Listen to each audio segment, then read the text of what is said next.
Bienvenue dans cette nouvelle édition de l'Africa Tonight. Sommaire élection législative en Côte d'Ivoire. Les bureaux de vote ont fermé ce dimanche à 18h heure locale. Le dépouillement a commencé. Les résultats ne seront pas connus avant ce lundi midi. Sommet de la communauté économique des États de l'Afrique de l'Ouest sur la situation en Gambie. Les chefs d'État de la sous-région ont une nouvelle fois appelé le président sortant Yahya Jammeh à accepter sa défaite. Et le chef de l'État zimbabwéen candidat à un nouveau mandat présidentiel, Robert Mugabe, a été investi ce samedi candidat pour l'élection de 2018 lors du congrès annuel de son parti, le ZANU-PF. Les Ivoiriens ont donc voté ce dimanche 18 décembre pour les élections législatives. 6,4 millions d'électeurs étaient appelés aux urnes pour désigner les 255 députés qui siégeront pendant 5 ans à l'Assemblée nationale.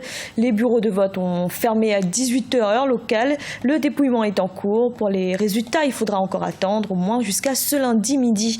Les précisions de notre correspondant Olivier Conan. 1337 candidats, dont 676 indépendants, vont être départagés par près de 6,3 millions d'électeurs inscrits sur la liste électorale. Selon le responsable du service communication de la CEI, Commission électorale indépendante, le vote s'est déroulé dans le calme. Aucun incident n'a été signalé. Les opérations de dépouillement ont débuté après la fermeture du scrutin à 18h heure locale.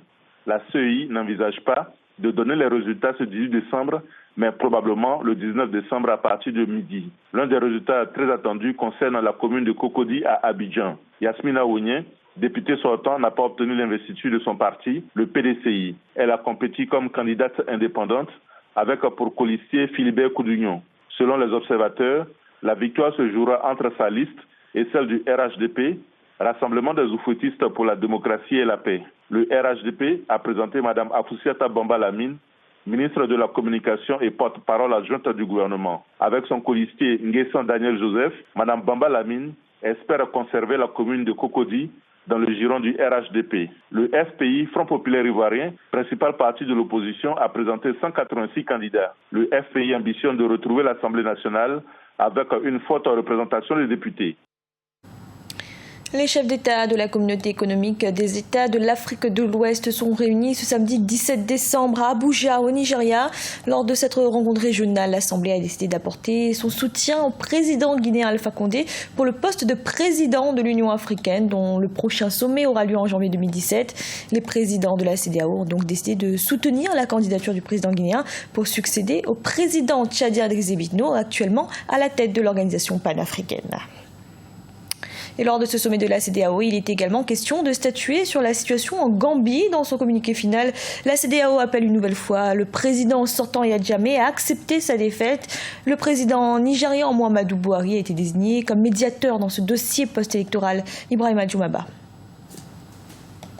Abuja, la capitale du Nigeria, a abrité samedi 17 décembre le sommet extraordinaire des chefs d'État de la communauté des États de l'Afrique de l'Ouest pour statuer sur la situation politique en Gambie, l'un de ses pays membres. La CEDEAO a annoncé plusieurs mesures, notamment son soutien officiel au président élu, Adama Barrow, et la désignation du président nigérian Muhammadu Buhari comme médiateur entre le président sortant Yahya Jammeh et la coalition arrivée au pouvoir le 1er décembre 2016. La CEDEAO continue de mettre la pression en espérant que Jammeh va pouvoir entendre raison, d'où les mesures strictes qui ont été adoptées, notamment la menace qui plane sur lui, sur le fait de l'enlever, qu'il le veuille ou non, y compris peut-être par la force. Tout le monde croise les doigts pour espérer que la situation n'en arrive pas à ce point, parce que le peuple gambien est un peuple éminemment pacifique et il l'a prouvé. C'est le peuple qui, pour la première fois, a fait tomber un dictateur à travers les urnes. Quand Jammeh a fait volte-face, je parie que si c'était dans un autre pays d'Afrique de l'Ouest, comme par exemple le Sénégal ou la Côte d'Ivoire, les gens seraient descendus dans la rue. Mais les Gambiens ont adopté une attitude pacifique. La CEDEAO a lancé un appel à Abuja au président Yahya Jammeh pour qu'il accepte le verdict des urnes et s'abstienne de tout acte de nature à compromettre la transition et le transfert pacifique du pouvoir au président élu. Les chefs d'État et de gouvernement ont convenu de maintenir les résultats de l'élection du 1er décembre 2016, mais aussi de garantir la sécurité et la protection du président élu, Adama Barrow. Une attaque pour faire sortir Yahya Jammeh ne serait pas du tout la bonne chose. Parce que la Gambie, quoi que Jammeh pense être militairement très puissant, quoi qu'il pense être bien armé ces dernières années, quoi qu'il pense avoir le soutien de certaines franges de la rébellion casamançaise du MFDC, Moi, je parie que la force de la CEDEAO n'a absolument rien à voir par rapport à la puissance de feu de Jammeh. Et ce que les gens également doivent tenir en compte, Jammeh, durant tout son règne, a fait en sorte de diviser l'armée, a fait en sorte de privilégier l'international au détriment du reste des troupes. Selon le communiqué final, lu à la sortie du sommet extraordinaire d'Abuja, tous les chefs d'État de la CEDEAO assisteront à l'investiture du président élu Adama Barrow, qui doit prêter serment le 19 janvier 2017. La CEDEAO a aussi demandé à l'Union africaine et aux Nations unies d'avaliser les décisions prises ainsi que leur appui aux efforts de médiation, mais aussi toute forme d'assistance technique nécessaire. Les chefs d'État ont invité toutes les parties prenantes à la retenue. Ils ont exhorté les forces de défense et de sécurité gambiennes à exercer leur mandat de façon républicaine et assurer la protection des personnes et des biens.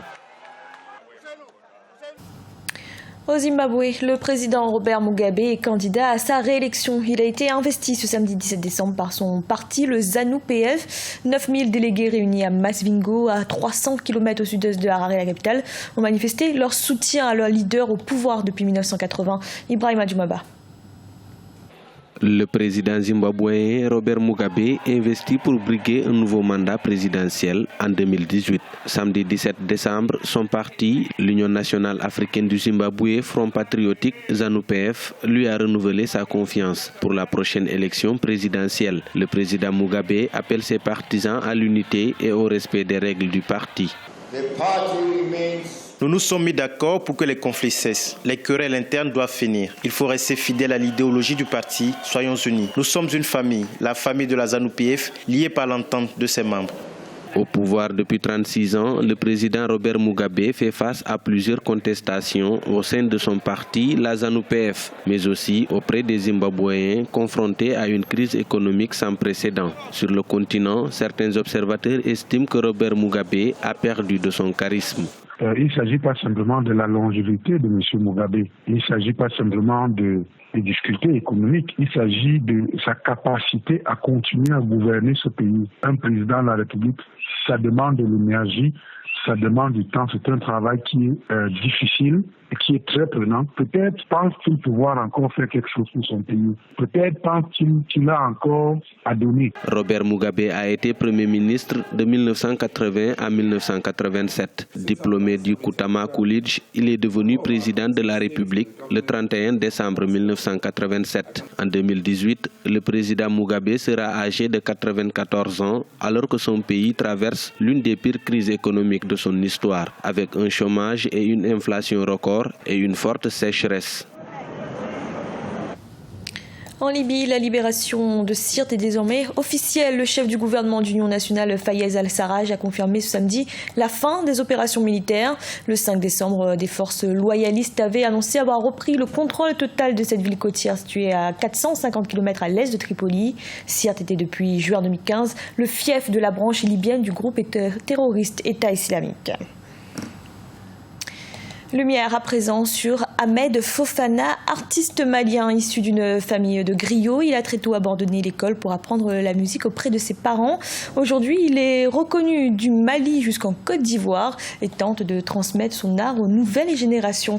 Reportage de notre correspondant Mokhtar Bari, commenté par Ibrahima Djoumaba. Au Mali, le griot occupe une place importante dans la vie socio-culturelle. Mémoire et défenseur de la tradition, le griot chante ou conte ses traditions accompagné de sa kora ou de son ngoni. Sont de ceux-là Ahmed Fofana, artiste multi-instrumentaliste ivoiro-malien. À 17 ans, il abandonne tout pour l'apprentissage de la musique auprès de son père, lui-même très respecté dans le milieu des griots. Après avoir maîtrisé l'usage de plusieurs instruments, il débarque à Abidjan en 1990, d'où il sortira son premier album en 1992. Mes débuts dans la musique, c'est que j'ai commencé d'abord à être élève de l'école coranique et après j'ai été muezzin dans une mosquée et à l'école aussi j'ai été prof. À un moment donné, j'enseignais des élèves. Donc à ce jour, je parle très bien l'arabe. Je n'ai pas fait l'école française. Et je me suis débrouillé, étant né en Côte d'Ivoire, à apprendre le français, apprendre à lire l'anglais, même le chinois, j'en parle aujourd'hui. Et donc, pour me retrouver dans la musique, c'était à partir de 17 ans. Mais avant, j'arrivais à toucher à certains instruments qui se trouvaient dans la cour de ma famille.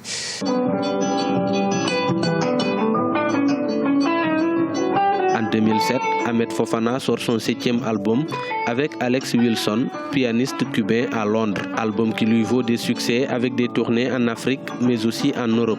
Pétri d'expérience, cet autodidacte partage désormais son savoir-faire avec des jeunes artistes. Je compose beaucoup pour certains artistes qui chantent et musicalement, comme je réalise des musiques de films, des musiques de documentaires et des arrangements que je fais pour des artistes, les expressions tournent beaucoup autour du mixage des cultures parce que la musique, c'est l'une des langues la plus parlée dans le monde actuel. Donc, je me suis dit que c'est une des armes pour lutter aussi contre l'indifférence que les êtres humains mettent entre eux actuellement. Ahmed Fofana vit en Côte d'Ivoire. Il prépare en ce moment son prochain album pour la nouvelle année 2017 avec un nouveau concept pentatonique. Très effacé, le maestro, comme l'appellent affectueusement ses fans, œuvre à travers l'association Métis Mandeng du Mali à la promotion de la musique traditionnelle. Ce journal a été réalisé par l'ensemble de la rédaction. Merci de l'avoir suivi. Retrouvez dans un instant une nouvelle édition de l'information.